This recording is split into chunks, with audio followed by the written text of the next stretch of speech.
A gente vai começar aqui com a questão teórica de um assunto que é extremamente importante para a preparação de vocês, que é energia. Quando a gente fala de energia, a gente está falando de um conteúdo que é interdisciplinar, é base para química, é base para biologia, é base ali para até geografia, né? E dentro de física mesmo a gente encontra a parte de energia sendo fundamental para entender muitos outros conceitos. A gente estuda energia nos tópicos de mecânica, mas os conceitos de potência, os conceitos de trabalho, a gente visualiza dentro de termologia, eletrodinâmica e assim vai. Então é extremamente estratégico a gente estudar isso daqui. E um modelo muito frequente de questão que aparece na prova do Enem é esse modelo da questão número 1, certo? Você vai ter que se posicionar como um técnico ambiental e geralmente o Enem coloca uma descrição de uma região e com essas características você precisa direcionar qual tipo de usina está ali, certo? Beleza, então é muito comum. Uma região cercada por vales, que tem uma incidência solar durante todo o ano. O rio daquela região não posso utilizar porque eu tenho uma questão social, né, de subsistência. Então você vai meio que se direcionando para um tipo de usina específico, certo? Nessa questão número 1, a gente encontrou um tópico que é muito particular, que é a descrição de um tipo de usina que não aparece tanto na prova do Enem. Hidrelétrica de fio d'água. Alguém já viu falar nesse termo? No Enem caiu uma vez, que foi no Enem PPL, certo? E vem aparecendo em alguns vestibulares desse ano, em algumas discursivas, esse tópico. Energia com base na usina hidrelétrica de fio d'água. Lembrando que as duas usinas, lembrando que aqui é a usina antes de tudo, né? Abrir um parêntese rápido aqui. É aquele complexo industrial que sempre vai formar um tipo de energia. Que energia é? Elétrica, tá? Aí você pergunta, pô, Daniel, se eu tenho usina termoelétrica, se eu tenho usina nuclear, se eu tenho usina hidroelétrica, eu estou usando placas fotovoltaicas, o objetivo final é sempre produzir energia elétrica. E tem aqui a importância da energia elétrica, né? A gente usa basicamente para quase tudo. Então, energia elétrica vai ser sempre a energia que eu vou obter no final de um processo dentro desse complexo industrial. Beleza. Aqui nesse caso da usina hidroelétrica, ela é a usina de fato que mais cai na prova do Enem. Em segundo lugar, placas fotovoltaicas.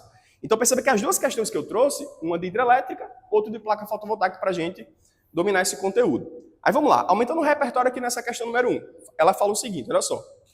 As usinas hidrelétricas de fio d'água são aquelas que não possuem um grande reservatório de água. Porque quando a gente olha para uma usina hidrelétrica típica, né, ela tem uma região em que a gente vai precisar alocar uma massa gigantesca de água para produzir o quê? Energia potencial gravitacional. Só que a gente lembra que essa usina ela pode acarretar problemas socioambientais também. Quem lembra de uma usina que tinha lá no Amazonas, agora eu não vou lembrar o nome específico da usina. Ao longo da aula eu vou tentar lembrar. Mas ele gerou uma região alagada tão grande que afetou a população local e problematizou um caso de bioma, né? A gente tinha ali a biologia local sendo afetada, muitos peixes migrando para uma outra região. Eu deixei uma parte vegetal submersa, aí você vê o ponto da DBO ali, né, o aumento da putrefação de matéria orgânica dentro de um curso hídrico ali. Então, muitos problemas podem ser gerados socioambientais com a usina hidrelétrica, apesar dela não fazer o quê? Intensificação de efeito estufa. Então, é interessante que a gente lembre. Inclusive, Rodolfo, tem um termo que o pessoal até acredita que seja sinônimo, que é uma usina de fonte de energia limpa e de fonte de energia renovável, né? A hidrelétrica, por exemplo, é classificada como renovável, não é isso? Em contrapartida, a gente percebe que ela não produz combustíveis, emissão de CO2, metano, então ela não vai ser classificada como uma usina que é poluidora do meio ambiente, mas ela vai agravar diversos outros problemas que às vezes fogem da vertente tradicional de ensino, né?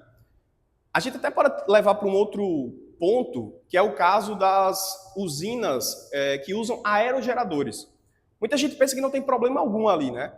Mas lembra que naquele movimento daqueles aerogeradores, vai ter um som muito desagradável no pessoal que mora ali perto, que é justamente aquele som que vai ser gerado pelo movimento da turbina em função da corrente elétrica. É um som bem característico. Vum. Muito provavelmente você já deve ter ouvido esse som quando liga um equipamento, né? E esse som a longo prazo vai gerar poluição sonora para quem mora ali. Tem também um caso de que esse movimento das pás, por não ser uma coisa natural daquele ambiente, pode agravar ou prejudicar o curso migratório de algumas aves. Tem isso também, né? Isso já apareceu, inclusive, em alguns vestibulares paulistas.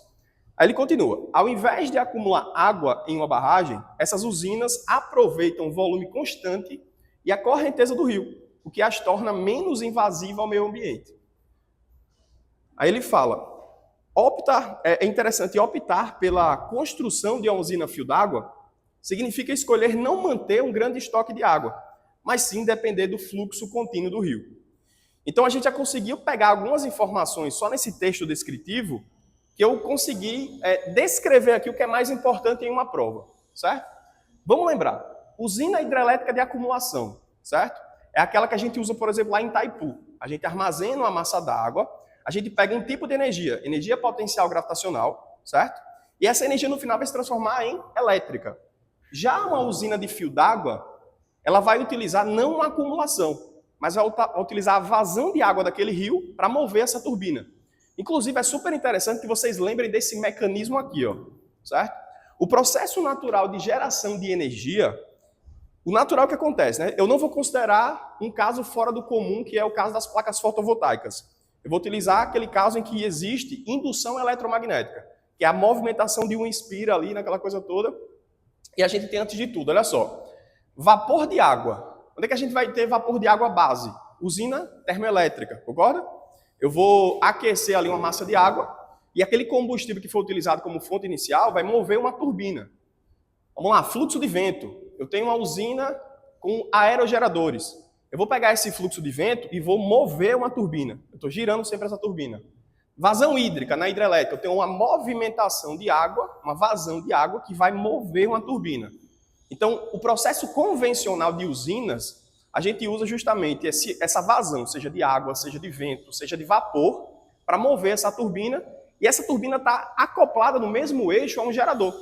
E vocês têm que lembrar que o gerador é um dispositivo que converte energia cinética ali de rotação em energia elétrica. Vocês lembram disso? Então, esse mecanismo aqui, ó, é um mecanismo que cai muito na prova do Enem, associando o contexto de energia. Beleza? Show de bola. O que é que a gente pode fazer aqui a respeito dessa descrição dessas duas usinas? Vamos lá. Qual é dessas duas usinas que converte energia potencial gravitacional em elétrica? É uma usina hidrelétrica de acumulação ou de fio d'água? E aí? 1 ou 2? Hidrelétrica de acumulação ou fio d'água? Eu tenho energia potencial gravitacional, eu preciso ter uma altura ali de alguma coisa, no caso é uma altura de uma massa d'água, e eu vou converter essa massa d'água em movimento para mover uma turbina que está acoplada a um gerador. Então isso aqui é o quê? Acumulação, concorda? Beleza, acumulação. Energia cinética e energia elétrica. Lembra que eu estou considerando energia inicial e energia final. Porque na hidrelétrica de acumulação, de fato eu tenho energia cinética aqui no meio. Inclusive teve uma questão recente que perguntava a seguinte coisa. Uma usina hidrelétrica, de fato, ela vai converter energia potencial gravitacional em energia elétrica. Mas a pergunta da questão foi muito específica. Entre esse processo de transformação de energia, existe uma outra energia. Qual? A resposta da questão era energia cinética. Então você tem que lembrar que o inicial é esse e o final é esse. Mas aqui no meio tem o quê? Tem cinética aqui. A turbina está girando e está movendo um gerador. Então, energia potencial gravitacional em energia cinética em energia elétrica. Isso aqui é o resumo da transformação de energia do primeiro caso. Esse processo de transformação de energia é para o segundo caso, concorda comigo? Que a energia inicial já é aquela energia de movimentação do rio. É o fluxo natural do rio, certo? Então eu tenho esse fluxo natural do rio fazendo mover uma turbina e essa turbina está acoplada a um gerador. Nós temos nesse caso aqui, ó, a hidrelétrica de fio d'água. Agora vamos lembrar um ponto de geografia, tá? Existem dois tipos de rios que já foram cobrados em questões do Enem, especialmente na parte de física. Só que, de fato, isso aí não era a pergunta da questão, mas era uma coisa que estava inserida no texto, e com esse detalhe que estava inserido no texto, você poderia fazer o quê? Extrair e entender qual era o tipo de usina. Vamos lá. 2 tipos de rios que você precisa lembrar. Rio de planalto e rio de planície. Como é que vocês aprenderam, inclusive, na geografia? O que é planalto? Alguém quer contribuir com isso aqui? Porque na minha época, das aulas de geografia, o professor sempre falava um mnemônico, Rodolfo, porque ele falava assim, ó, planalto é um plano alto. Não é assim, né, que o professor da geografia fala?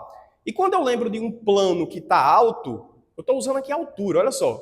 Então, quando eu tenho uma massa de água que está a uma determinada altura, eu vou utilizar essa energia potencial gravitacional ali para converter em movimento.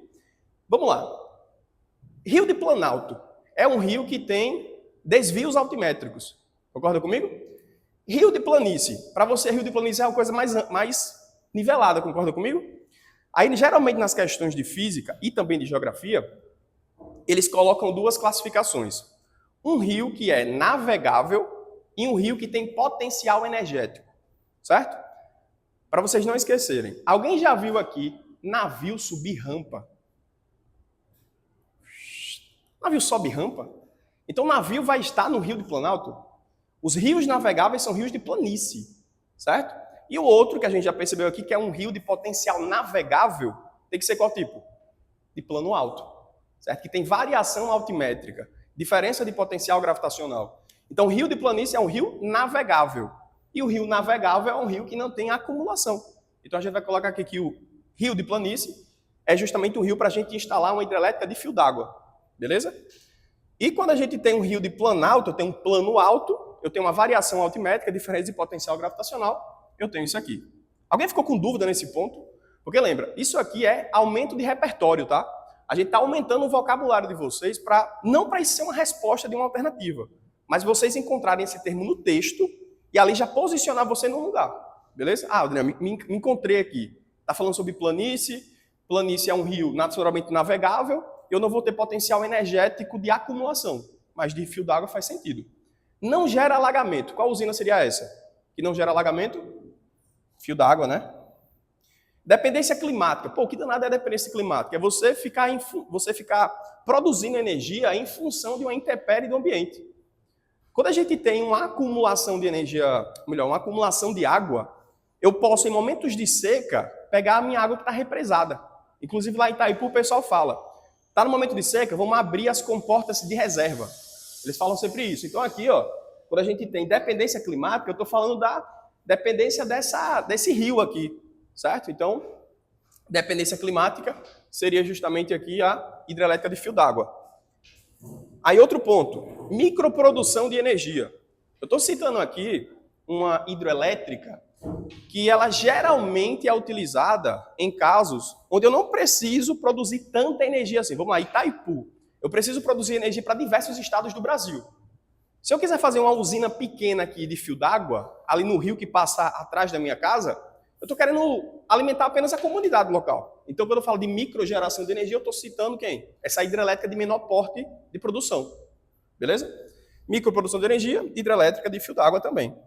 Vantagem energética. Pô, estou falando de uma usina que vai produzir muita energia. Certo? Economicamente falando, ela é muito rentável, que seria a usina de acumulação. E vantagem econômica, eu estou falando de uma usina que não vai ter um recurso financeiro tão alto para você investir nela. Imagina aí a diferença de construir Itaipu para construir uma usina que está colocada aqui no interior do Rio Grande do Norte, num riozinho perene. Pô, faz bastante diferença, né, financeira? Então, vantagem econômica seria a hidrelétrica de fio d'água, beleza? Com esses pontos aqui, vocês conseguem encontrar a resposta da questão. E aí, vamos ver? Vamos lá, atividade. Item A, ele fala sobre menor custo de produção e fala que não depende de um fluxo contínuo no rio. Perceba que o comando da questão está falando sobre uma vantagem que essa usina possui. Lembra que ele sempre vai depender de quem? Daquela vazão do rio. Eu não tenho uma acumulação de água para colocar essa água para descer numa turbina quando eu estiver no momento de seca. Então, letra A, falso. Por qual motivo? Ele vai sempre depender do fluxo do rio. Beleza? Item 2, ó. Maior capacidade de geração de energia? Não, é microgeração de energia. Concorda comigo? Letra C. A maior durabilidade da usina, primeira coisa, o texto não falou sobre duração da usina, o tempo de vida útil dela. Vocês não precisam saber disso, tá? Daniel, e o que é que a gente vai fazer? Vamos ler o segundo período da letra C. No entanto, inunda várias áreas. Pô, não está falando de inundação. Eu não inundo. Quando é que gera inundação? Na usina de acumulação. Letra D, menor dependência climática. Pelo contrário, né? E a letra E, menor impacto ambiental, faz sentido. E em contrapartida, uma menor capacidade de armazenamento de energia em períodos de seca, certo?